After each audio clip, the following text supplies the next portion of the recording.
a very eventful day on many scores, but the fact that we have Israel striking Yeah. Iran and, in escalatory, I think would be an understatement. So what are your thoughts on that? Yeah.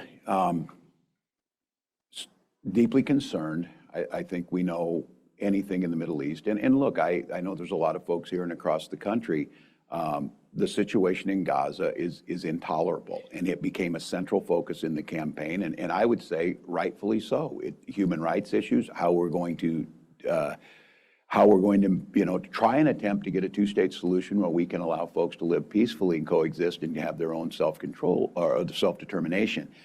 The issue now in the spreading of this, and I have to be candid with you, I was there during the debates and I voted for the Iran nuclear deal. I think it was one of the most and I said in there, just to be clear, with the Russian ambassador, with the French ambassador, with our negotiators, with everybody who was there to bring about the capacity to stop Iran's nuclear capacity, but in a way that was not so punitive that we would hamper some of their economic growth.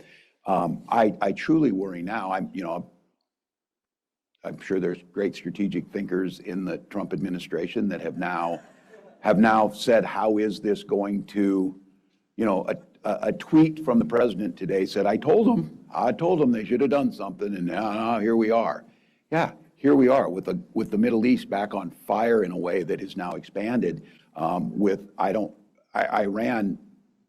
has to retaliate in their mind, I'm sure. And now, who is the voice in the world that can negotiate some type of agreement in this? Who holds the moral authority? Who holds the ability to do that? Because we are not seen as a neutral actor. And we maybe never were. I don't want to tell anybody that. I think there's a lot of people that say you always leaned one way in this. But I think there was at least an attempt to be somewhat of the arbitrator in this. We saw President Carter do it with Begin and Sadat. We've had certain wins along the way that were actually mutually beneficial both ways.